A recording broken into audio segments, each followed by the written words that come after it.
Well, it's not every day that you see someone attempt to break a world record. Tonight, our Kathleen Cohen tells us about how she went to Leech Lake to talk to one Minnesota man to see what record he attempted to break this weekend. Kathleen is live in the studio with more now. Kathleen? Yes, Dennis, it's not every day that you see someone attempt to do daredevil stunts or try to break the world record for the fastest motorcycle wheelie on ice, but I got to witness it this weekend. I caught up with Brock Dombrowski to find out more on his attempt to break the world record and some of the dangers that come along with doing such a daring feat. The weather is not exactly cooperating, but we're just gonna have to power through it and go for it once we have the track prepped. It was -5 degrees on Saturday with 10-mile-per-hour winds and a cold wind chill of about -20. But that did not stop 35-year-old Brock Dombrowski from attempting to break the world record for the fastest wheelie on ice. Wind and wheelies don't go together real well. And it's a crosswind. A tailwind or a headwind's not so bad, but it's a crosswind, and I definitely have got some concerns. But currently, the Guinness Book of World Record for the fastest wheelie on ice is held by a man in Wisconsin who set the world record at 117.5 miles per hour. I'm gonna go for 117.6. But the daredevil knows that stunts like this one come with a great safety risk. With anybody that's gonna go out and do something extreme, you have to be comfortable with the risk and know that the repercussions could be severe. Before Dombrowski took to the ice, he did have one concern. We've got some issues with the tire right now. It's not holding air. These are special ice-studded tires. And a lot of work, a lot of man hours are put into getting these things dialed in so that they obviously work correct on a slick surface such as ice. After the tires were ready and the track on Leech Lake was prepared, it was time to try to break the record.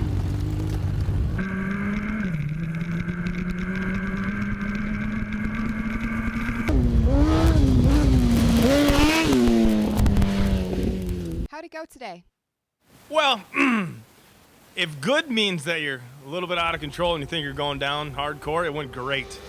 At 98 miles an hour, the lugs blew out in the rear tire. There are special ice tires set up with ice studs, and the force at that high speed just blew it out. So I thought that the whole swing arm came apart, so it was quite a bit of fun. It was tank slapping, if you know what that term is. It's where the handlebars are slapping against the tank.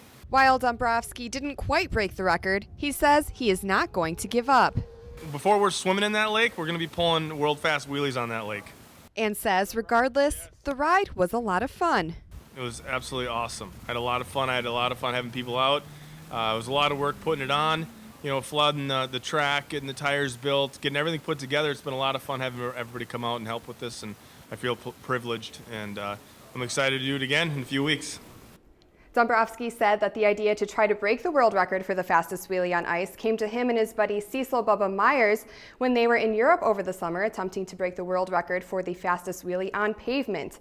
Dombrowski now lives in California, but says that it only made sense to try to break the record on Leech Lake since he is originally from Minnesota. The weather conditions played a role in the tire blowing out during a practice run, and Dombrowski says that he will definitely try again in a few weeks when the weather is warmer, and he's definitely determined to break that record. Dennis, back to you. All right, thank you very much, Kathleen, for that live report tonight. Certainly very brave to be trying stunts like that on the ice, and it was pretty cold out there this weekend. Braving the temperatures and doing the motorcycle wheelie on ice had to be very, very challenging. We wish him well on his next attempt when the weather warms up a little bit, hopefully. If you've enjoyed this segment of Lakeland News, please consider making a tax-deductible contribution to Lakeland Public Television.